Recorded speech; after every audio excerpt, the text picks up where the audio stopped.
Très bien, c'est que si vous Quelle voulez. que c'est? Pasteur Luc vient de dire. OK, c'est septembre. soir. Ok, ça fait OK, que- à quelle heure? C'est ça, ça fait que vous pouvez, si ça vous intéresse de vous impliquer, vous pouvez voir José et puis donner votre nom. Puis, Amen. Savez-vous, au Centre chrétien évangélique, on est béni. On est béni là, de plusieurs façons. Puis une des façons que le Seigneur a béni le Centre chrétien, c'est avec des ouvriers, même avec des missionnaires. Ils sont en mission ici depuis plusieurs années, en fait. Puis mais Dieu a mis dans leur cœur, Pasteur Diane et Noël, d'aller en mission. Ils ont été dans plusieurs pays. Et cette année, ils se préparent encore une fois pour aller en République dominicaine. Savez-vous, quand on chantait ce chant-là tout à l'heure, ils vont partout le monde. Là. Un jour, là, nous allons voir des personnes de la République dominicaine en train de louer le Seigneur et de Haïti aussi, parce que vous allez faire du ministère envers les Haïtiens aussi, dans le royaume de Dieu, qu'on va tous célébrer ça ensemble. Et ça fait qu'ils s'en aillent, mais ils s'en aillent pas tout seuls. Amen. On va avec eux autres. On y va dans la prière, on y va en les supportant. Et puis ce matin, je vous ai demandé s'ils voulaient nous partager un petit peu c'est quoi qu'ils vont faire comme mission. Et puis on va prier ensemble parce qu'ils quittent samedi matin, ils prennent l'avion à 5 h du matin. OK?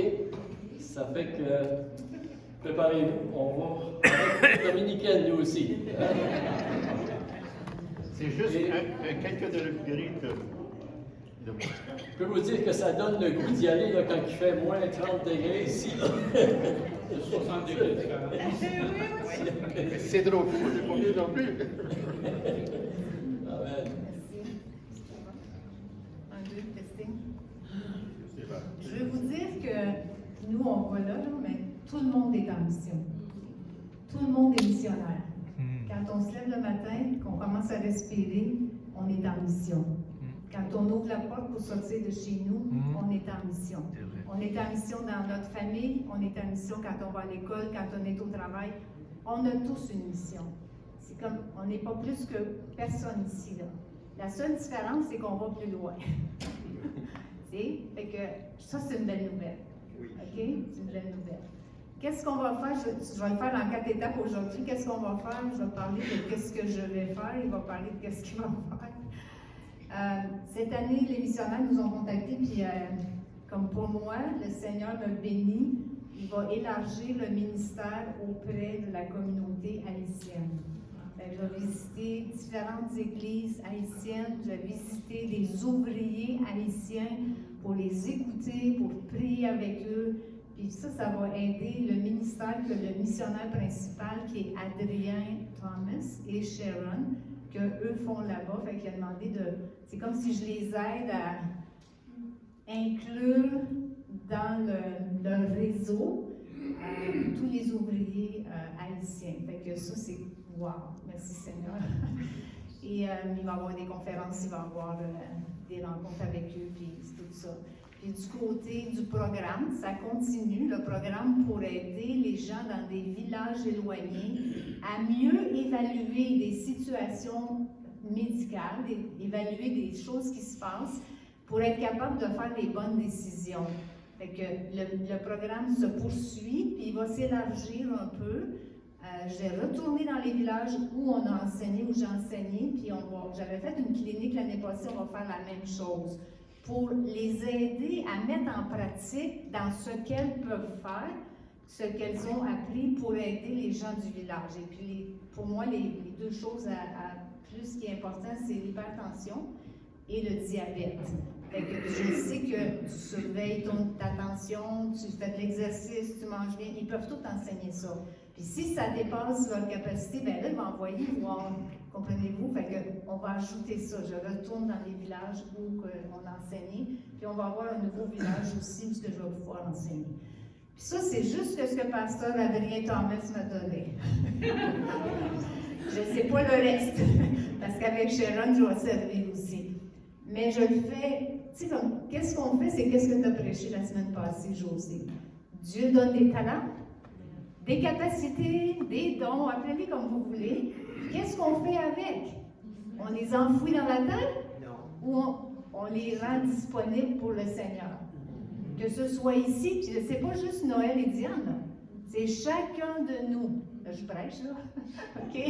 C'est chacun de nous. On a tous reçu, même si c'est un talent, est-ce qu'on peut le mettre au service du Seigneur? Dans qui ce qu'on est? Dans qui ce qu'on est? Dans ce comme... Il ne me demande pas de faire les chiffres, moi. Parce que moi, je ne suis pas bonne dans les chiffres. Moi, je suis bonne pour le ministère des dépenses.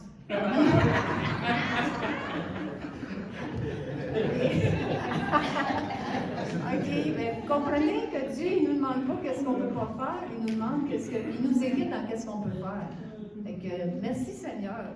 Puis, veux-tu partager tout de suite, puis je finirai après. Qu'est-ce que toi, tu vas faire? Oh, qu'est-ce que je vais faire? Je sais que j'ai une liste qui m'attend là-bas. Est-ce que ça va être la même chose que l'année passée dans la construction? Mais je sais qu'il y a 2 équipes qui vont lever dans le même temps qu'on arrive. So, probablement, je vais aller dans les villages avec l'équipe pour faire qu'est-ce qu'il y a à faire, quel projet qu'ils ont décidé de faire dans tel et tel village, si c'est de la peinture, si c'est d'étendre du calichet, si c'est de monter des blocs, whatever. Je suis prête, les 2 mains, 2 pieds, puis je vais être là pour ça. Si Diane est la dépense, ben moi je suis du côté pour économiser, puis qu'elle puisse dépenser. Non, ben, on se complète dans un sens parce que Diane n'est pas plus que moi je ne suis pas plus que Diane, mais on est sous la même mission. Donc on fait tous les 2 notre partie que Dieu veut qu'on fasse. Les talents que Dieu a donnés à Diane, s'il y en a 5, s'il y en a 7, si j'en ai 2, j'en ai 3, si je les fais fructifier au même point que Diane les fait fructifier les siens, on va avoir la même récompense. C'est pas plus difficile que ça. Amen. Mais à savoir qu'est-ce que je vais faire au juste, ça va être... Vous allez le savoir quand on vient. C'est ça. Mais je m'attends à meilleur encore. Fait que, peu importe. Je veux dire merci à tout le monde de nous supporter en prière, numéro 1, de nous supporter financièrement. Puis je sais que pour des gens, c'est des sacrifices, on est vraiment... Puis l'argent de l'Église, ça sert à parrainer le programme. Ça coûte des sous, le programme, quand on va dans les villages, on paye pour la nourriture. S'il faut voyager, on paye pour voyager. N'importe du matériel, les sismomanomètres, les stéthoscopes, j'apporte plein de choses pour équiper l'équipe, pour équiper le programme. Fait que ça coûte des sous. Mais l'argent que vous contribuez, ça va au programme. Fait que soyez encouragés. Je veux dire merci pour ça. Puis c'est sûr que je vais convoiter vos prières. Je vais vous dire quelque chose.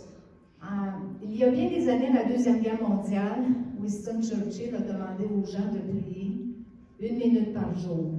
Puis ils ont appelé ça le moment Big Ben. Big Ben, vous savez c'est quoi? C'est la grosse horloge qu'il y a en Angleterre.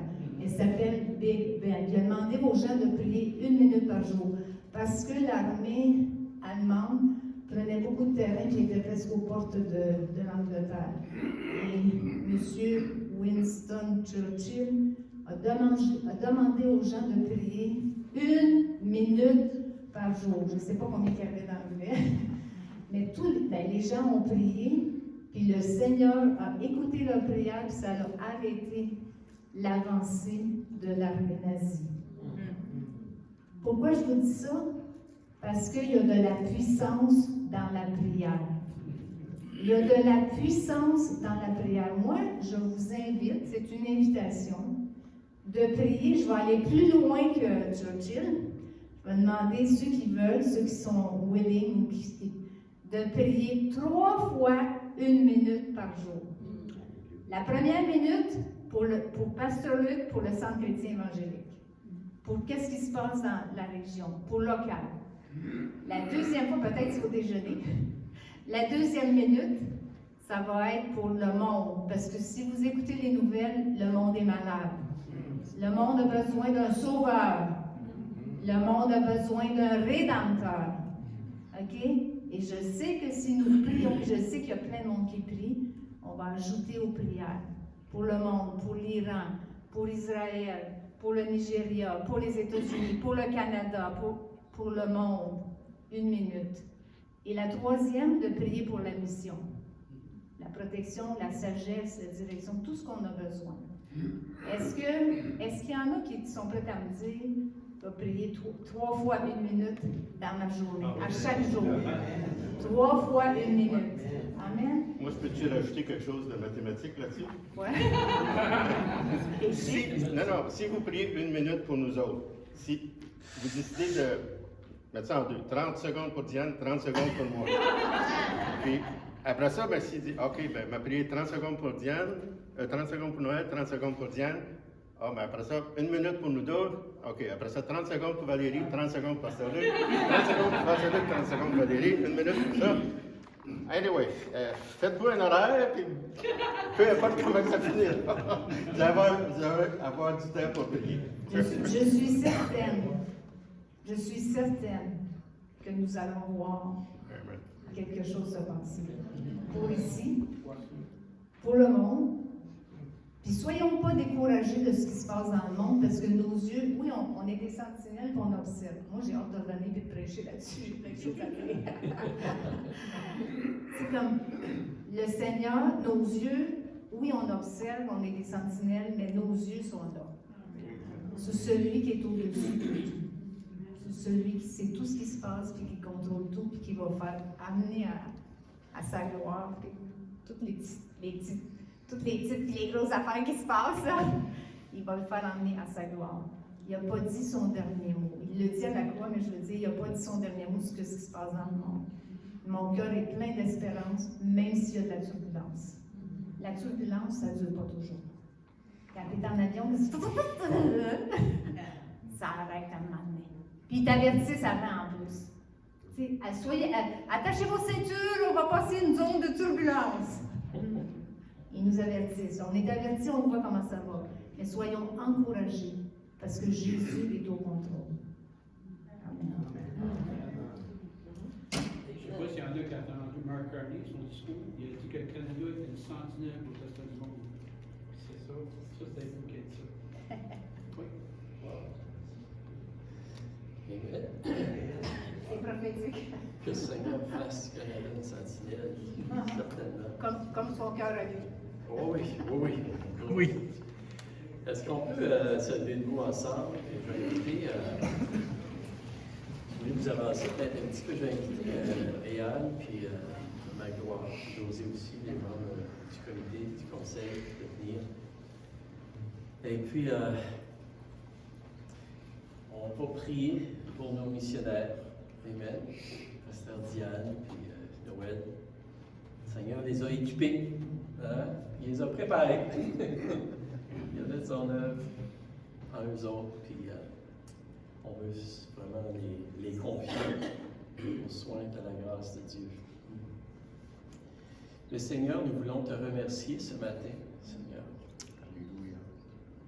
On remercie, Seigneur Dieu, pour l'amour que tu as pour nous, Seigneur, pour ce monde, Seigneur. Et par amour, Seigneur Dieu, pour ce monde, Seigneur, tu appelles des ouvriers dans la moisson, Seigneur, puis tu les envoies dans la moisson, Seigneur, pour annoncer la bonne nouvelle de la grâce de Dieu en Jésus-Christ, afin, Seigneur Dieu, que le plus grand nombre puisse venir à te connaître ta grâce, connaître ton salut, Seigneur. Oui, Seigneur. On te remercie, Seigneur Dieu, pour l'appel que tu as placé sur Pasteur Diane, sur Noël. Et on te remercie, Seigneur Dieu, aussi pour leur fidélité, Seigneur Dieu, de répondre à ton appel, Seigneur, dans leur vie depuis plusieurs années, Seigneur. Tu les as envoyés ici, Seigneur. Alléluia. Et on te remercie pour le don qu'ils sont, Seigneur Dieu, pour nous, Seigneur, au Centre chrétien, Seigneur, et dans cette communauté. Puis on te remercie, Seigneur Dieu, pour le don aussi, Seigneur Dieu, qu'ils sont, Seigneur, pour tous les endroits où tu les envoies, et à ce moment, Seigneur, en République dominicaine, Seigneur, pour apporter ta lumière, apporter ton amour, apporter, Seigneur Dieu, ta grâce, Seigneur, être comme des sentinelles, Seigneur Dieu, dans ce milieu. Seigneur, nous les recommandons aujourd'hui, Seigneur, aux soins de ta grâce, Seigneur Dieu, qui les accompagne, qui les couvre, Seigneur, qui les protège, Seigneur, qui les fortifie, Seigneur Dieu, dans leur cœur, Seigneur. Que par ton esprit, oui, tu les fortifies dans leur cœur, que tu leur donnes d'avoir, Seigneur, des oreilles attentives à ta voix, Seigneur Dieu. Il veut les guider, les diriger, Seigneur, dans tous les projets que tu as déjà, Seigneur Dieu, préparés d'avance pour eux, Seigneur.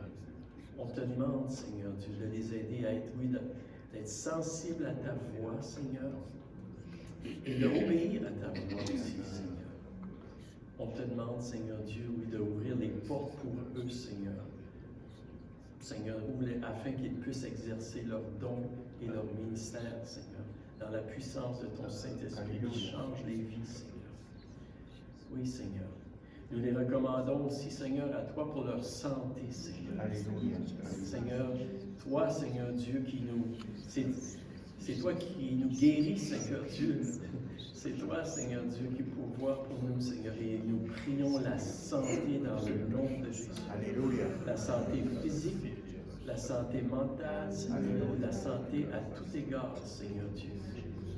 Nous prions, nous déclarons la santé afin qu'ils exercent pleinement, Seigneur Dieu, et complètement tout le ministère que tu leur confies, Seigneur Dieu. Oui, Seigneur. On te prie, Seigneur Dieu, que tu pourvoies aussi Pasteur Diane lorsqu'elle va prêcher, qu'elle va enseigner, Seigneur, partout, que tu lui donnes le pain de ta parole, Seigneur Dieu, dans son cœur, Seigneur, vivant, puissant, qui brûle, afin que lorsqu'elle parle, Seigneur Dieu, de toi, que les gens vont, non seulement ils vont entendre la voix de Diane, mais ils vont entendre la voix de Dieu leur parler. Saint-Esprit, rends ta parole vivante à travers ta servante, Seigneur. C'est notre prière pour elle, Seigneur. Dans tous les domaines, Seigneur. Oui, Seigneur. Et pour Noël aussi, Seigneur, alors qu'il te sert, donne-lui la sagesse, les idées, la créativité, Seigneur, pour la construction, ou quoi que ce soit qu'il fait, Seigneur. Oui, Seigneur. Équipe-le, Seigneur. Donne-lui l'intelligence qu'il a besoin. Ta grâce, Seigneur. Oui, Seigneur. Et garde leur cœur, Seigneur. Garde leur cœur plus que toute autre chose, Seigneur Dieu, à travers qu'ils te servent. Garde leur couple, Seigneur Dieu, aussi ensemble, Seigneur. Nous prions ta bénédiction, Seigneur, sur eux, Seigneur Dieu, et sur leur famille qui reste ici aussi, Seigneur.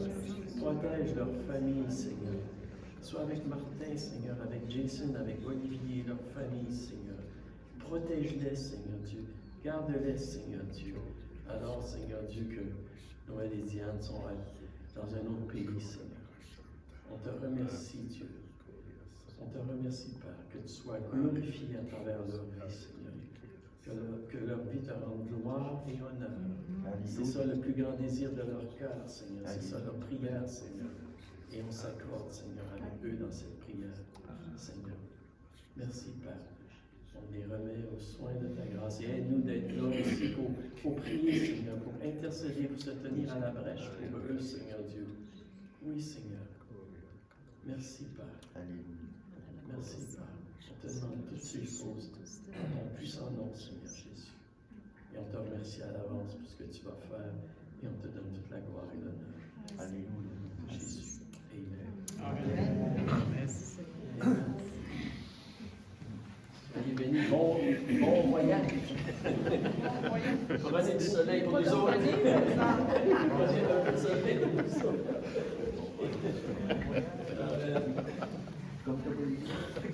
Ah non, c'est ça. Reviens. On va s'ennuyer, hein? On va s'ennuyer? Oui. En tout cas, si vous autres, vous ne vous ennuyez pas, moi, je vais m'ennuyer. Ça, je sais ça. Gloire à Dieu. Mais écoutez, c'est ça, ça veut dire, c'est le temps de prêcher, hein, Pasteur Luc, c'est ça, non? Ça veut dire, mettez la sonnette, la sourdine sur vos téléphones. Eh bien, ce matin, si vous avez votre Bible avec vous, j'aimerais ça que vous puissiez tourner dans le livre de Ézéchiel. le livre d'Ézéchiel, chapitre 3, puis je vous encourage de le lire, le livre d'Ézéchiel dans les prochaines semaines, parce qu'on va en parler, on va revenir dans ce livre-là. Amen. Ce matin, le titre du message que j'aimerais de vous partager, ça s'intitule « Les responsabilités d'une sentinelle et ses limites ». Et 2 semaines passées, lorsque je vous ai partagé le thème que le Seigneur avait déposé sur mon cœur pour l'année 2026, en fait, c'était ce thème-là, je t'établis comme sentinelle. Et je vous avais parlé brièvement aussi du travail d'une sentinelle. Une sentinelle, la première chose, c'est qu'elle doit connaître son travail et elle doit connaître ses responsabilités. J'avais mentionné la deuxième chose dans son travail, c'est de demeurer éveillé. Il faut qu'elle soit réveillée parce qu'un gardien qui dort, c'est pas trop utile. Okay? Et j'avais aussi dit que la sentinelle, elle doit parler quand c'est le temps de parler. C'est très important qu'elle puisse avertir dans un sens, c'est ça. Mais, ce matin, qu'est-ce que j'aimerais de voir avec vous? C'est plus directement, plus en particulier, les responsabilités d'une sentinelle et de ses limites. Et vous savez, s'il y a une chose qui est très importante de savoir pour être un bon ouvrier, un bon travailleur, un bon serviteur, un bon employé, on pourrait dire, c'est de connaître qu'est-ce qu'on est supposé de faire. Amen. Et c'est très important, vous savez, pour être un bon et fidèle serviteur aussi pour le Seigneur, c'est important de connaître qu'est-ce que nous avons besoin de faire, qu'est-ce que Dieu veut qu'on fasse. Pour être une bonne sentinelle, vous savez, qui accomplit la volonté de Dieu, nous devons connaître, en fait, nos responsabilités et nous devons aussi connaître les limites de nos responsabilités, parce que sinon, notre travail, ça peut devenir un fardeau insoutenable, ça peut devenir une corvée un jour qui est très lourd et pénible. Est-ce que vous êtes avec moi? Tu sais, c'est vrai. Et un bon employeur, ou un bon patron, un bon maître, lui aussi a des responsabilités. Hein? Il y a des responsabilités qu'il doit remplir. Hein? Et c'est de bien communiquer son travail à les personnes qui travaillent pour lui. Les personnes envers qui l'employé ou le serviteur, ok, ça sent bien. L'employeur a des responsabilités qu'il devrait chercher à bien remplir. Et les personnes envers qui l'employé ou le serviteur donne ses services ont eux aussi des responsabilités personnelles qu'il doit remplir. Amen.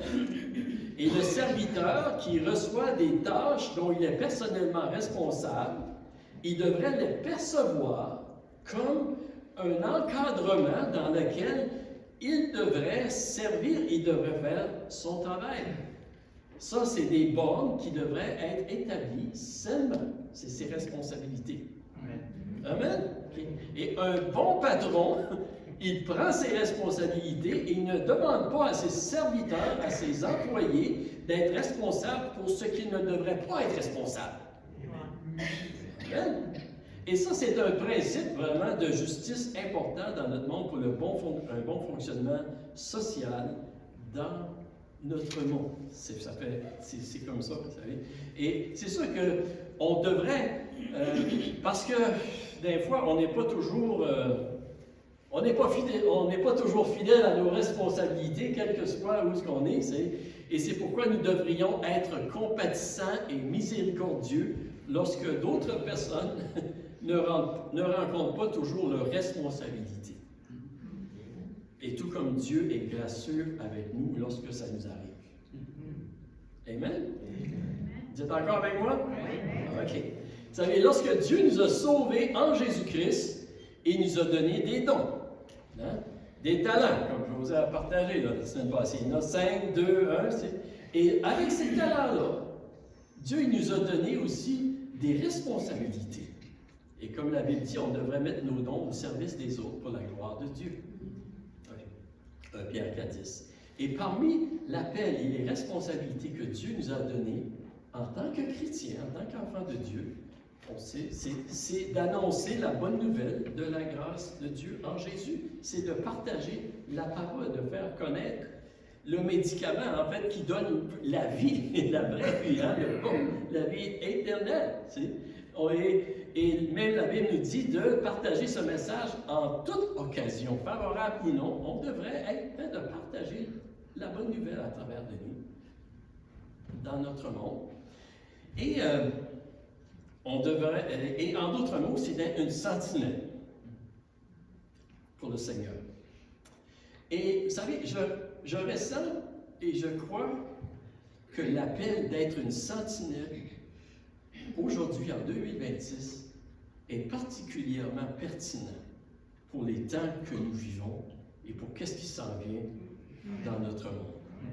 Je crois que c'est pas juste du hasard. Pourquoi est-ce que Dieu dépose ce thème-là et cette pensée-là dans le cœur de plusieurs personnes aujourd'hui?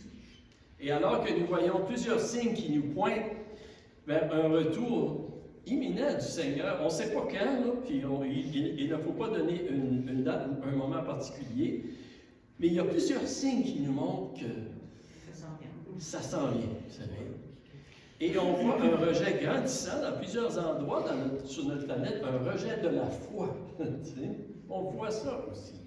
Et c'est important qu'il y ait des gens dans notre monde qui, dans un sens, qui sonnent à l'âme, qui agissent comme des sentinelles, et je crois que c'est Dieu qui met ceci dans le cœur de son peuple. Donc, quelles sont les responsabilités que Dieu nous donne en tant que sentinelle et quelles sont les limites de ces responsabilités-là? Et la raison pourquoi est-ce que je veux parler des responsabilités et des limites, vous savez, c'est parce que pour vivre en paix, pour garder notre calme, notre sérénité et notre joie en tant qu'enfants de Dieu, c'est important que nous puissions connaître nos responsabilités, mais c'est important que nous connaissions les limites aussi. Parce que sinon, en bon acadien, on va dire, on va chagrer. Avec moi? Donc, ce matin, je vais voir avec vous 3 responsabilités que Dieu nous donne. Et j'aimerais qu'on puisse lire le texte. Vous avez votre Bible dans Ézéchiel, le chapitre 3. Vous pouvez lire. Suivez avec moi à partir du verset 16. On va lire jusqu'au verset 21. Ensemble. Et je vais juste tourner ici. Et ça dit ceci. Ça dit, au bout de 7 jours, la parole de l'Éternel me fut adressée en ces mots. C'est Ézéchiel. Dieu lui dit, « Fils de l'homme, je t'établis comme sentinelle sur la maison d'Israël. Tu écouteras la parole qui sortira de ma bouche et tu les avertiras de ma part. Quand je dirai au méchant, tu mourras, si tu ne l'avertis pas, si tu ne parles pas pour détourner le méchant de sa mauvaise voie et pour lui sauver la vie, ce méchant mourra dans son iniquité et je te redemanderai son sang. Mais si tu avertis le méchant et qu'il ne se détourne pas de sa méchanceté et de sa mauvaise voie, il mourra dans son iniquité et toi, tu sauveras ton âme. » Au verset 20, « Si un juste se détourne de sa justice et fait ce qui est mal, je mettrai un piège devant lui et il mourra. Parce que tu ne l'as pas averti, il mourra dans son péché. On ne parlera plus de la justice qu'il a pratiquée et je te redemanderai son sang. Mais si tu avertis le juste de ne pas pécher, et qu'il ne pêche pas, il vivra parce qu'il s'est laissé avertir. Et toi, tu sauveras ton âme. » Et Seigneur, oui, je prie ce matin je prie que tu m'aides à partager ce message comme tu voudrais que je le partage, Seigneur. Et je prie, Seigneur Dieu, que nous entendions tous, Seigneur, ta voix ce matin nous parler à nos cœurs.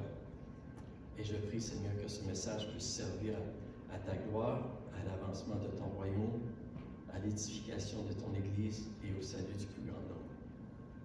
C'est ma prière, Seigneur. Je te demande ces choses dans le nom de Jésus. Amen. Amen. La première chose que j'aimerais de voir avec vous ce matin, avant de regarder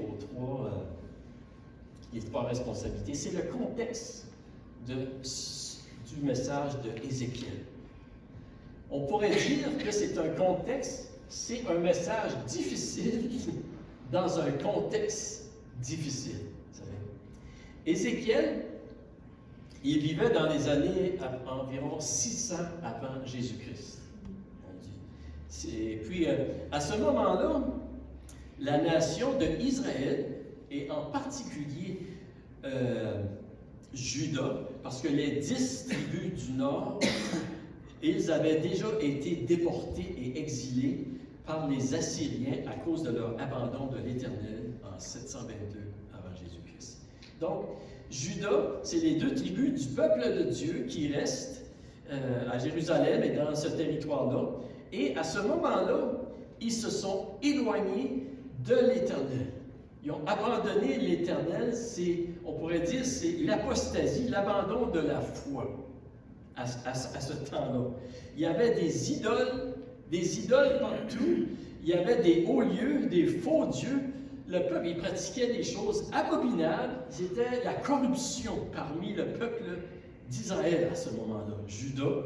Et puis, il faisait vraiment, il y avait des choses abominables qui se produisaient jusqu'au point qu'il y avait des personnes qui offraient leur bébé en sacrifice à des idoles.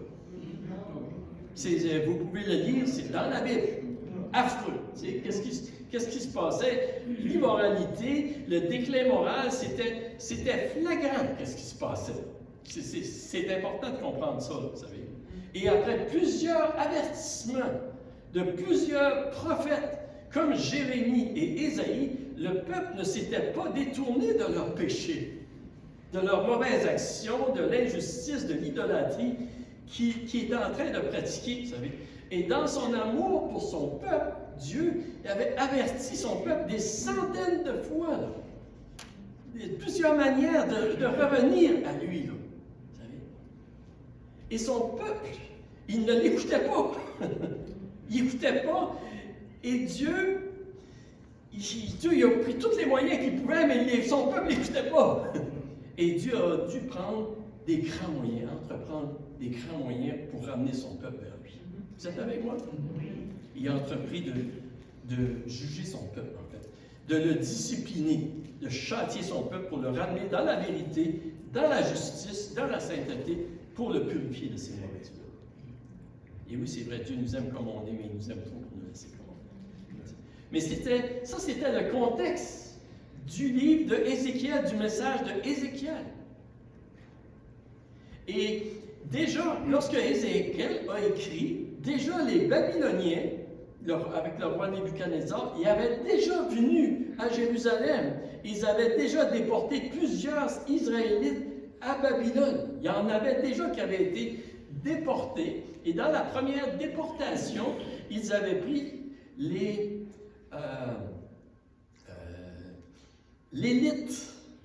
on pourrait dire l'élite d'Israël pour les amener en babylonien. Des jeunes comme le prophète Daniel qui avait été déporté. Ça, c'était dans la première déportation. Et le roi de Babylone, il en avait juste pris quelques-uns, puis il avait laissé il en avait laissé en Israël et à Jérusalem et tout ça. Mais le peuple, il n'avait pas changé encore. Et Ézéchiel était l'un de ceux qui avaient été déportés à Babylone, et on croit probablement dans la deuxième déportation vers 597, après la défaite du roi Joachim. Est-ce que vous me suivez là? Il y a plus d'histoire ici, là, mais... Et Ézéchiel, lui, avait été déporté. Daniel, il était là aussi, à Babylone. Jérémie, lui, il était à Jérusalem. Le prophète Jérémie, il demeurait à Jérusalem et il avertissait le peuple à Jérusalem de revenir à Dieu, sinon il y allait un jugement encore plus grand qui allait venir. Il avertissait le peuple de se soumettre au roi de Babylone, en leur disant que c'est la main de Dieu qui châtiait son peuple pour le ramener à lui, et que c'était beaucoup meilleur si le peuple allait se soumettre simplement à la discipline de Dieu à travers Nebuchadnezzar, mais le peuple était entêté, il n'écoutait pas. Et c'est un contexte d'apostasie, d'abandon de l'Éternel, de toutes ses voies, de toutes ses... C'est ça le contexte. Et Ézéchiel, lui, a été déporté à Babylone, parmi les Juifs qui avaient été déportés, puis il s'adressait à eux, à ces Juifs-là qui étaient là. Puis beaucoup de ces Juifs-là qui avaient été déportés, ils se demandaient, ben, qu'est-ce qui se passe? Qu'est-ce qui arrive? C'est pourquoi toutes ces choses-là nous arrivent? T'sais? Ça va-tu? Ok, tu sais. Hey, ça va mal! Wow! Tu sais, on est supposé d'être le peuple de Dieu, puis regarde tout ce qui nous arrive, tu sais. Et dans sa grâce, Dieu, il parlait à son peuple. Il a envoyé des prophètes encore qui, pour leur communiquer, leur expliquer qu'est-ce qui se passait. Pour expliquer que qu'est-ce qui se produisait. C'était comme, on pourrait dire, vraiment une sentinelle, une lumière, une pancarte qui expliquait qu'est-ce qui se passait. T'sais. Et les prophètes disaient, qu'est-ce qui arrive? C'est parce que vous avez abandonné Dieu. Vous avez abandonné, puis vous ne voulez pas l'écouter. C'est ça. Et pendant 22 ans, Ézéchiel était un prédicateur à Babylone, un prophète. Il prêchait, vous pouvez lire son livre. Il expliquait les raisons de tout ce qui arrivait. La destruction du temple, la déportation, l'exil, vous savez, toutes ces choses-là. Il appelait et il disait au peuple de changer d'attitude, de se revenir, de se repentir, de revenir à Dieu. Puis il leur disait, il a annoncé le siège de Jérusalem, la destruction de la ville, la destruction du temple. Aïe, aïe, aïe, c'est pas trop une bonne nouvelle, là. Hein? Il n'y a pas beaucoup de monde là, qui voulait entendre ces nouvelles comme ça, là. Il y a pas des bonnes nouvelles, là, mais ça, là, c'est... Non, tu sais. Et en fait, en même temps-là, il y avait des faux prophètes qui, eux autres, ils disaient que tout allait aller bien, là, puis tu sais qu'ils ne seront pas longtemps là, déportés, ils vont revenir dans quelques années, puis Jérémie, puis Ézéchiel, tu sais, il leur disait non. En fait, Jérémie leur a dit ça en 70 ans. En 70 ans. Donc, le peuple était endurci contre Dieu, il était rebelle, c'est un peuple rebelle, on le voit, vous savez.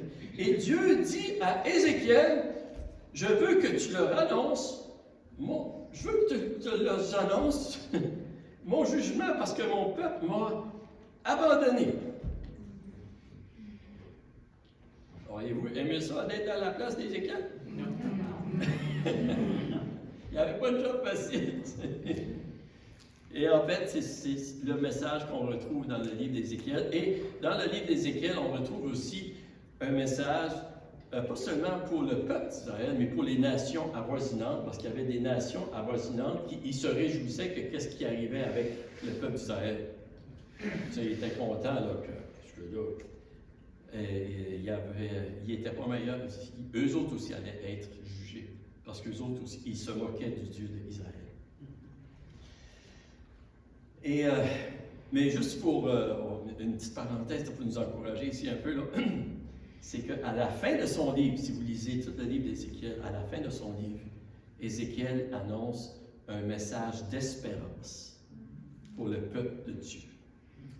L'Éternel n'a pas abandonné son peuple, même s'il doit le châtier, le corriger, le purifier. Et ça nous dit, et on va probablement le voir dans les prochains messages, il nous dit que Dieu, un jour, va restaurer son peuple. Il va le restaurer et son peuple va reconnaître qu'il est l'Éternel, qu'il est Dieu. Et pas seulement le peuple va le reconnaître, mais les nations autour vont reconnaître que le Dieu d'Israël, c'est le seul vrai Dieu. Amen. Et en fait, vous savez, c'est ce qui va se produire, c'est des prophéties pour la fin des temps, c'est ce qui va se produire à la fin des temps, que l'Éternel va intervenir pour son peuple d'Israël, puis le monde entier va voir que, wow, ok, c'est lui le seul vrai Dieu, et le peuple et le monde vont se tourner vers celui qui l'a envoyé, Jésus-Christ, pour avoir la vie éternelle. Et il y a plusieurs personnes qui croient que nous sommes en train de vivre dans une génération qui, on est en train de voir s'accomplir ces choses-là. Et une des choses, pourquoi est-ce que la nation d'Israël, aujourd'hui, n'a pas été conquérie, démolie, détruite complètement avec tous ses ennemis tout autour, un tout petit pays comme ça? C'est parce qu'il y a quelqu'un qui protège ce pays. Et c'est le Dieu d'Israël, le seul vrai Dieu, qui veut manifester sa gloire à travers ce peuple pour que le monde entier puisse le reconnaître. Et ça, c'est dans la fin de Ézéchiel. Je pense que c'est Ézéchiel 38, quelque chose comme ça. OK? Et une autre bonne nouvelle. Aimez-vous ça, les bonnes nouvelles? On a besoin, hein? Mais Ézéchiel, il annonce aussi que malgré tout ce qui se passe, vous savez, qu'il y a un reste, qu'il va y avoir un reste qui va croire en Dieu puis qui va le servir l'Éternel. Et que le Seigneur va protéger ce reste-là, ceux qui le servent, même au milieu du jugement, de toutes les calamités qui vont se passer. On retrouve ça dans le livre de Ézéchiel. Et ça aussi, vous savez, c'est une belle promesse pour nous. Pour nous qui recherchons à servir le Seigneur, à travers parfois beaucoup que ça brasse beaucoup dans le monde. Le Seigneur, il a promis qu'il allait protéger. Qui allait protéger ses enfants et son peuple. Amen. Dans 2 Pierre 2,9, l'apôtre Pierre a dit: ainsi donc, le Seigneur sait délivrer de l'épreuve les hommes pieux et garder les injustes pour le jour du jugement. Nous savons plus. Ça fait que disons que c'était un message difficile à proclamer dans un contexte difficile. C'est certainement, le peuple était endurci. C'est sûr que c'était pas facile. Mais voyez-vous, je veux qu'on peut saisir ceci aussi, c'est que c'était une réprimande nécessaire et inévitable de la part du Seigneur afin que son peuple puisse revenir à lui. Amen. C'était ça. Et Dieu même, il a prévenu Ézéchiel, il a dit: ils ne voudront pas t'écouter parce qu'ils ne veulent pas m'écouter. Mais je veux que tu leur dises quand même. Et on lit ceci, en fait, dans Ézéchiel, le chapitre 3, versets 7 à 8, on va arriver aux responsabilités, ça s'en vient, découragez-vous pas. Okay? Le contexte ici. Dieu dit: mais la maison d'Israël ne voudra pas t'écouter parce qu'elle ne veut pas m'écouter. Car toute la maison d'Israël a le front dur et le cœur endurci. Voici, j'endurcirai ta face. J'endurcirai ta face, oui. Pour que tu l'opposes à leur face, j'endurcirai ton front pour que tu l'opposes à leur front. Je rendrai ton front comme un diamant, plus dur que le roc. Ne les crains pas, quoiqu'ils soient une famille de rebelles. Il me dit: fils de l'homme, reçois dans ton cœur et écoute de tes oreilles toutes les paroles que je te dirai. Va vers les captifs, vers les enfants de ton peuple. Tu leur parleras, et qu'ils écoutent ou qu'ils n'écoutent pas, tu leur diras: ainsi parle l'Éternel. OK. Dieu a même prévenu Ézéchiel. Les gens n'allaient pas l'écouter. Il dit: je veux que tu leur dises. Et en fait, comme je disais tout à l'heure, il y a un reste qui va l'écouter. Vous savez, il y a un point très important ici que je veux qu'on peut saisir. C'est vraiment important à saisir ici. C'est l'objectif de Dieu. Le but de Dieu dans tout cela. Quel était l'objectif de Dieu?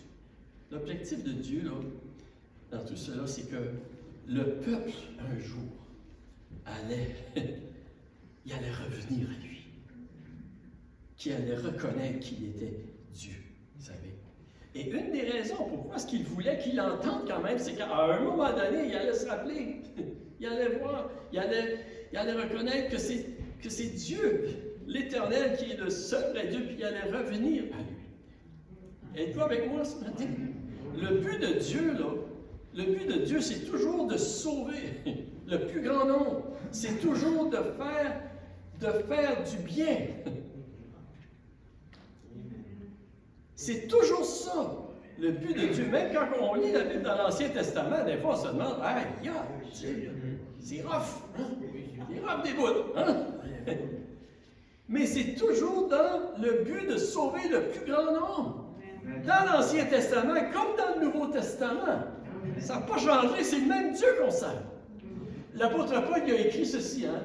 dans 1 Timothée 2, il dit « Cela est bon et agréable devant Dieu notre Sauveur, qui veut que tous les hommes soient sauvés et parviennent à la connaissance de la vérité. » Toujours! Dieu est toujours bon, vous savez. Et je vous partage un peu ce contexte-là, parce que je trouve que ça ressemble énormément et de plus en plus à ce que nous sommes en train de vivre sur notre planète aujourd'hui, en 2026. Il y a un abandon de la foi dans plusieurs endroits sur la planète aujourd'hui. Hein? Donnez un petit coup de coude à la personne à côté de vous, là, pour être sûr là, qu'il ne s'endort pas ce matin. Parce que j'en vois là que. J'en vois ici qui ont peut-être besoin d'un petit coup de coude, là, OK? OK. Là, vous m'aimez encore, hein? Ça m'arrive des fois, moi aussi, quand j'écoute des prédications. Wow, tu sais. C'est peut-être soit la chaleur ou le froid, mais un petit coup de coude, ça fait du bien. OK. OK. Le contexte que nous vivons aujourd'hui, je trouve que ça ressemble. Avec un abandon de la foi dans plusieurs endroits dans notre monde, la croissance du mal. Et l'apôtre Paul, lorsqu'il a écrit aux Thessaloniciens, il nous a dit ceci. Il a dit que personne ne vous séduise d'aucune manière, car il faut que l'apostasie soit arrivée auparavant et qu'on ait vu paraître l'homme du péché, le fils de perdition. L'adversaire qui s'élève au-dessus de tout ce qu'on appelle Dieu, au-dessus de tout ce qu'on adore, jusqu'à s'asseoir dans le temple de Dieu, se proclamant lui-même Dieu. L'apostasie, c'est l'abandon de la foi, vous savez. Et on le voit de plus en plus arriver, malheureusement, dans notre société aujourd'hui. L'abandon, le rejet. Il y a des grandes églises aujourd'hui qui sont vides et abandonnées, malheureusement, dans notre monde aujourd'hui. Et même si, vous savez, c'est vrai que dans certains pays, aujourd'hui, et si vous suivez les nouvelles, certainement vous avez entendu parler de ça, dans certains pays dans notre monde, il y a des endroits qui connaissent un réveil. Un réveil spirituel, vraiment, qu'il y a des gens qui se tournent vers le Seigneur, et particulièrement dans la jeune génération. Amen. Amen, Ryan. Hein? Ryan en parle doucement, mais c'est profond. Hein? Il y a un réveil, vraiment, qui se passe. Absolument, absolument. Hein? Et pourquoi qu'il y a un réveil? Il y a plusieurs raisons, c'est sûr, c'est Dieu qui agit, mais c'est aussi parce qu'il y a plusieurs qui commencent à réaliser que les idéologies, les philosophies, les valeurs, les trains de pensée qui sont répandus dans notre monde, qui vont à l'encontre de la parole de Dieu, il y en a plusieurs qui commencent à réaliser que ça ne marche pas. Ça ne fait pas de bon sens, ça n'apporte pas les bienfaits, le bonheur, la joie, la paix sociale, la paix intérieure qu'il promouvoit dans ces choses-là. J'entendais dernièrement dire sur différents endroits, il y a comme une tendance dans notre époque maintenant, et la tendance, c'est que... OK. Vas-tu le dire ou tu ne le dirais pas? Je pense qu'on va prendre une gorgée. On va prendre une gorgée avant, ça fait du bien. Mais, et j'ai entendu à plusieurs endroits aussi, il y a une tendance, même dans plusieurs pays aussi, dans plusieurs endroits dans le monde, une disposition à la détransition. À la détransition dans le sens, le mouvement LGBTQ est en train de perdre de sa force. Parce qu'il y a des gens qui commencent à réaliser que ce n'est pas la solution.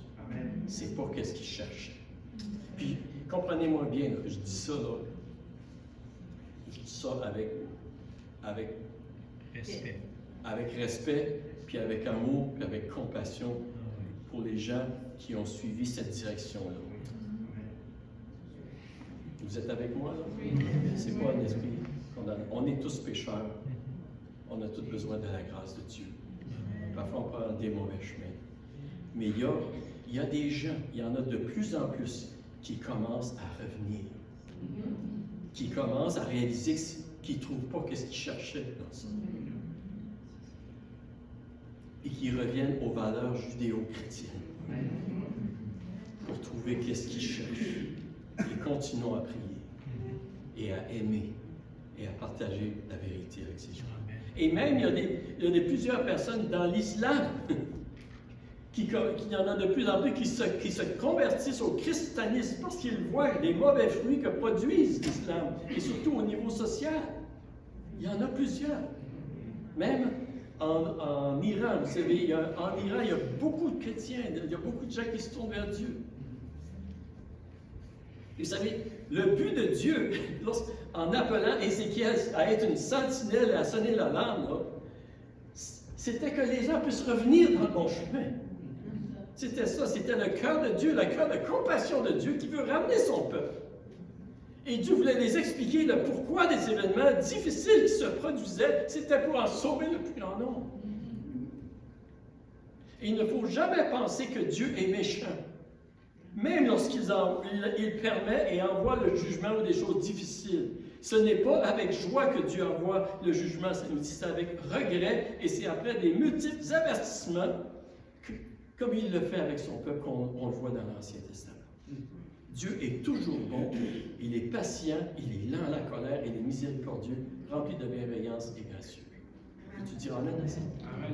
Jacques, l'apôtre Jacques a écrit ceci: ne vous y trompez pas, mes frères, mes sœurs, bien-aimés, tout bienfait et tout don parfait viennent d'en haut et descendent du Père de la lumière, en qui il n'y a ni changement ni ombre de variation. Amen. Et ça, c'est vrai. Et ça, c'est vrai. Et c'est important de comprendre cette vérité-là alors que Dieu nous appelle à être des sentinelles pour lui et à communiquer un message parfois qui n'est pas facile à communiquer, même à des gens qui ne veulent pas toujours l'entendre. Vous savez, je connais des personnes, puis je pense que j'en connais même ici, des personnes qui ont accepté le Seigneur, mais les premières fois qu'ils ont entendu parler de l'Évangile, puis du Seigneur, qu'ils ne voulaient rien savoir. Puis qu'ils ont... Hein, ils ne voulaient rien savoir, puis tu dis à quelqu'un, « Hey, tu as besoin d'être sauvé. » « Tu as besoin d'être sauvé. Qu'est-ce que tu veux dire? J'ai besoin d'être sauvé, tu sais. Des fois, on dit, tu as bien plus besoin d'être sauvé que moi. Donc, connaissez-vous des gens qui ont été... Hein? OK. Moi aussi, je me souviens. Mais il y avait besoin d'entendre le message. Comme nous, on avait besoin de l'entendre. Donc, quelles sont les responsabilités des sentinelles et leurs limites? Et ça devrait aller assez vite là, pour ne pas vous décourager. Quelles sont les responsabilités des sentinelles et leurs limites? J'aimerais qu'on puisse relire le verset ici, dans Ézéchiel 3,17. On va juste regarder ce verset-là. Hein? Ézéchiel 3,17, elle dit, « Fils de l'homme, je t'établis comme sentinelle sur la maison d'Israël. Tu écouteras la parole qui sortira de ma bouche et tu les avertiras de ma part. » Notre première responsabilité, on pourrait dire, c'est d'accepter d'être établi par Dieu. Accepter d'être établi par Dieu pour être une sentinelle. Le sentinelle, le mot hébreu, en fait, c'est Nathan. Et ça veut dire donner, poser, assigner, placer, établir. C'est ça que ça veut dire. Et lorsqu'on parle de responsabilité, vous savez, ce n'est pas à nous de nous établir dans une fonction, dans un endroit particulier pour servir Dieu. C'est Dieu qui nous choisit et nous établit. Amen. Notre responsabilité, c'est d'accepter ce que Dieu a choisi de faire avec nous. Jésus a dit ceci à ses disciples, « Car ce n'est pas vous qui m'avez choisi, mais moi je vous ai choisi, je vous ai établi afin que vous alliez et que vous portiez du fruit et que votre fruit demeure, afin que ce que vous demandez au Père en mon nom, il vous le donne. » Jésus, ici, clairement, il nous dit que c'est lui qui nous a choisis et qui nous a établis. Amen. C'est lui. Ça, c'est sa responsabilité. Dieu est capable. Dieu est capable de prendre soin de ses responsabilités. Amen. Et ici, on voit qu'il ajoute qu'il parle de notre ministère d'intercession dans la prière, ici, comme une sentinelle. Jésus dit, afin que vous demanderez au Père en mon nom, il vous le donne. On voit ici que, comme sentinelle, oui, nous avons également un ministère d'intercession, de prière, de se tenir à la brèche, de se tenir sur la muraille, vraiment, et de prier et d'intercéder dans le nom de Jésus. Et on voit aussi, c'est la responsabilité de Dieu de nous choisir, et c'est notre responsabilité, vraiment, de répondre à l'appel de Dieu. Vous êtes avec moi ce matin? Et en fait, vous savez, notre responsabilité, ça commence premièrement en reconnaissant notre besoin de la grâce de Dieu dans notre vie, du pardon en Jésus-Christ, puis de le recevoir comme notre Sauveur. C'est là que ça commence. C'est là qu'on devient un enfant de Dieu. Et ensuite, ça se continue en acceptant de se soumettre à l'autorité de la parole de Dieu. Seigneur, c'est ta parole qui devrait diriger ma vie. Ça, c'est le point de départ. Et ensuite, Dieu nous positionne à l'endroit qu'il nous veut, comme sentinelle. Vous êtes avec moi? Oui. Notre deuxième responsabilité, la première, c'est d'accepter d'être établi. La deuxième, c'est d'écouter la parole de Dieu. Le Seigneur a dit à Ézéchiel, fils de l'homme, je t'ai établi comme sentinelle sur la maison d'Israël. Tu écouteras la parole qui sortira de ma bouche et tu les avertiras de ma main. Tu écouteras ma parole. Et le mot hébreu ici, c'est shama, qui veut entendre avec une attention ou intérêt. C'est vraiment de prêter attention. Vous savez, notre responsabilité, ce n'est pas de déterminer la parole que nous devons dire, mais c'est d'écouter la parole de Dieu, d'écouter la parole de Dieu qui sort de la bouche de Dieu, et ensuite de la communiquer. C'est ça notre responsabilité. Il y a quelqu'un qui partageait cette histoire qui lui était arrivée. Il était en train de partager l'Évangile à une personne qui opposait farouchement ce que la Bible disait. Tu sais? Parce qu'il n'était pas d'accord avec ce que la Bible disait. Puis finalement, cet homme-là, il a dit à l'autre personne qui l'opposait, il dit, écoute, si tu n'es pas d'accord là, avec moi, là, il dit parle-en avec l'auteur du livre. Parce que c'est pas moi qui l'ai écrit, le livre. Parle-en avec l'auteur du livre. T'sais. Je trouvais que c'était bien, c'est une idée, écoute. Et notre responsabilité, c'est pas de déterminer le message, mais c'est de l'écouter, premièrement, pour être capable de le communiquer. Pour pouvoir bien parler, il faut bien écouter, premièrement. Et la Bible nous dit de le faire avec sagesse, avec respect, avec douceur et avec grâce. Pour savoir comment le communiquer à toute personne. Ça va? Oui. La responsabilité de Dieu, c'est de parler, et notre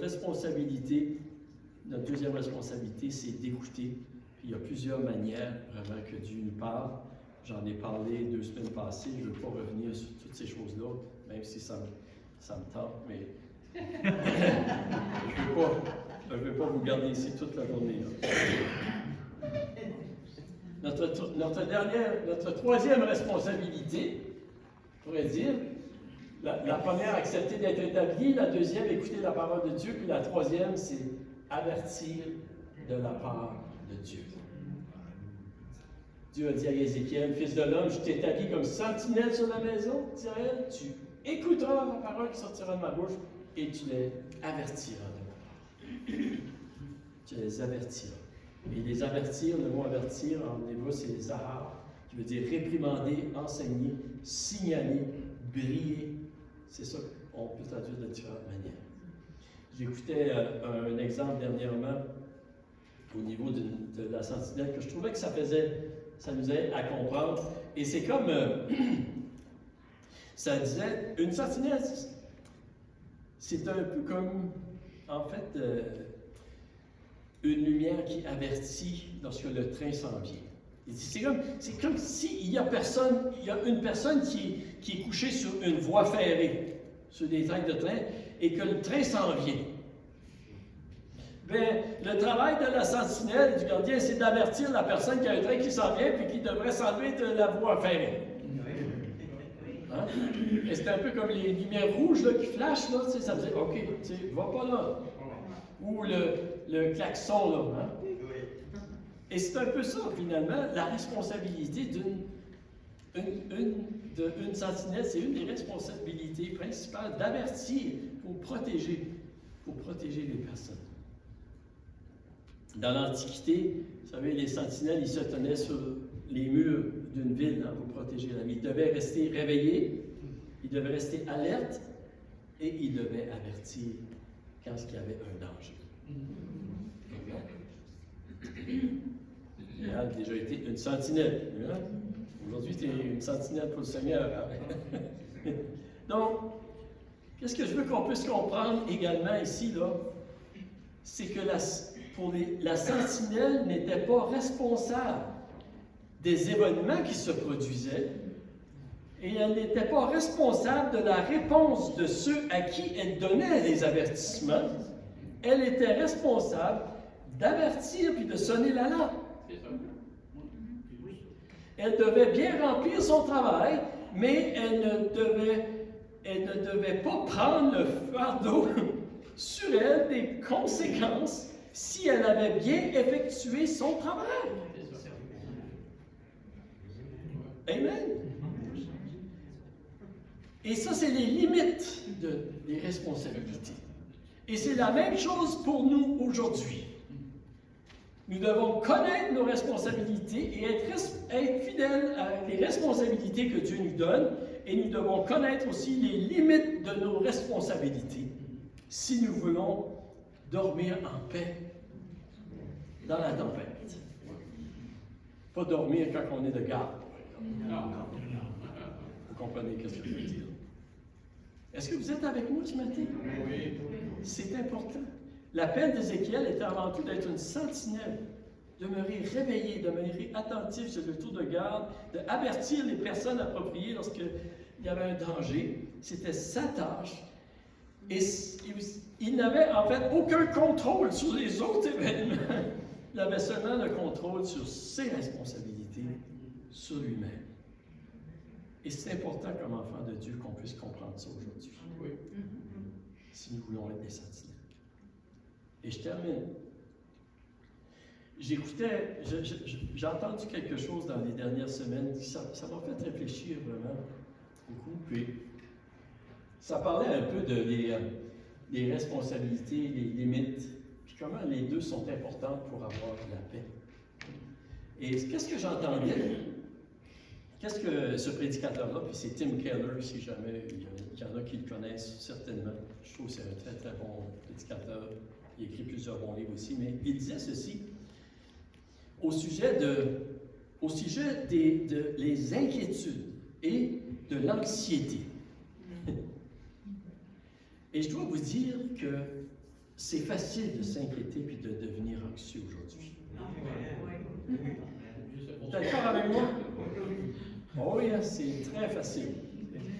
Puis la question qu'on va se poser, c'est comment pouvons-nous arriver à être demeurer sage, à bien remplir nos responsabilités sans devenir anxieux, sans s'inquiéter au-delà du nécessaire pour aboutir à un état émotionnel qui n'est pas sain, sans perdre la paix. Comment nous pouvons faire vraiment pour être responsable puis ne pas être anxieux?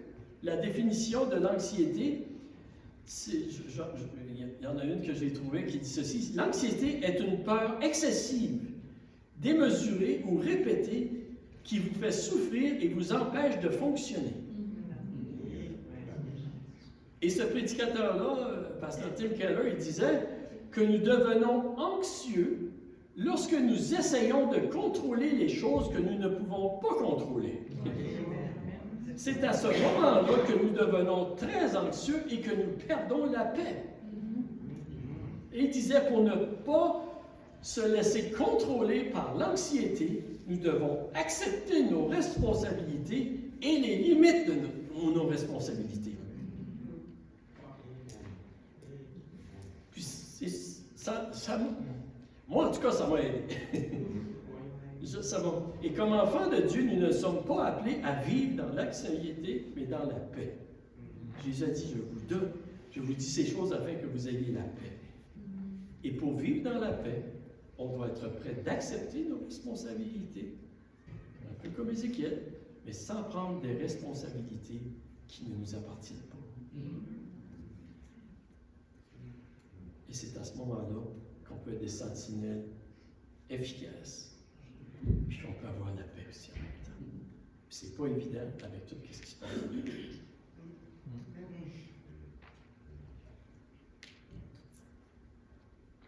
Voulez-vous être une bonne sentinelle? Oui. Merci Seigneur qui nous appelle, puis qu'on est capable d'être de bonnes sentinelles. Puis qu'on est capable d'avoir la paix même en étant de bonnes sentinelles.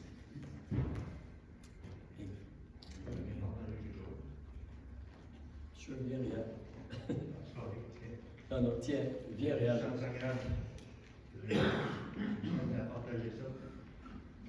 C'est qu'on sait tout comment est-ce que. Tiens Réal. Puis ben, les prochaines tables. On sait tout que comment est-ce que l'esprit, comment est-ce que l'ennemi, il est en train de travailler dans la déception. Il travaille en temps extra pour la déception en vue des croyants, pour chacun de nous. Qui veut nous amener, qui veut nous. Mais on sait ce que la déception est. Si nous essayons de faire croire quelque chose qui n'est pas vrai. C'est quand ça vient dans les soldats que nous sommes, des fois l'ennemi va essayer de lier un soldat de l'armée qui veut l'envahir, afin de lui prendre son habit, puis ensuite s'infiltrer dans l'autre, qu'il puisse faire du dommage. Tu comprends ce que je veux dire? C'était beaucoup vu ça, dans les guerres, que l'ennemi liait les bons soldats pour porter leurs habits, pour s'infiltrer dans le campement. Tout ça pour dire que l'ennemi est beaucoup à l'œuvre en vue de l'esprit de déception. Beaucoup. On après vivre le reculement où la Bible nous parle qu'on recule dans la foi. En anglais, ça c'est the falling away. On après vivre ça. Il y a beaucoup de croyants qui lâchent la foi. Puis la parole n'en parle en dernier temps. Puis, juste pour vous dire que moi je prie beaucoup que le Seigneur m'accorde l'esprit de discernement. Je pense que dans ces jours-ci, qu'on ait le bon discernement. Puis une couple de semaines passées, j'avais eu une parole prophétique, je m'excuse, je demande pardon de ne pas avoir partagé, que le Seigneur nous disait qu'il allait nous accorder l'esprit de révélation, de vérité, puis de courage pour prendre position devant Dieu, prendre position comme on doit faire. Puis, dans tout ça, c'est qu'on prie, c'est qu'on demande au Seigneur le discernement qu'on doit avoir pour décerner ce que l'ennemi essaye de faire. C'est ça qu'est une sentinelle. Afin qu'on puisse avertir notre entourage, ceux qu'on aime, nos familles. Parce qu'il veut. Si que l'ennemi peut détruire une famille, il sait que ça fait mal. Ça se fait. Je ne vais pas vous apprendre ça. Puis, tu sais, moi, j'ai des enfants aussi. Puis, ça te fait battre le cœur pas mal fort. Mais, je pense qu'on est tous pareils. Mais, priez que le Seigneur, qu'on ait un bon esprit de discernement. Que quand l'ennemi essaie de nous envoyer une vite, là, que l'Esprit est là pour nous avertir. Parce que l'Esprit, c'est notre sentinelle. C'est notre sentinelle à nous autres. Nous autres, on est l'action de l'Esprit. On a agi sur ce que l'Esprit nous montre. Pour chacun, pas nous autres, pour ceux qui nous entourent. C'est ça que le Seigneur m'a mis à cœur, puis j'espère que je prie ma prière, que l'Esprit au centre chrétien, l'Esprit de discernement, puisse être actif et puissant. Au nom de Jésus. Amen. Est-ce qu'on peut se lever debout ensemble? C'est vrai, Seigneur, d'ailleurs, tu voudrais finir en prière ce matin? Puis garde le micro plus proche de ta voix pour qu'on t'entende mieux. Allez. Alléluia. Alléluia. Seigneur, tu vois ton Église au centre chrétien. Tu vois, Seigneur, l'ouvrier que tu as appelé pour te servir. Seigneur, tu vois la mission que nous envisageons. Seigneur, chaque jour, comme le pasteur Diane a dit, à chaque matin, Seigneur, nous sommes en mission. Tu nous appelles, Seigneur, à marcher fidèlement dans tes voies, courageusement.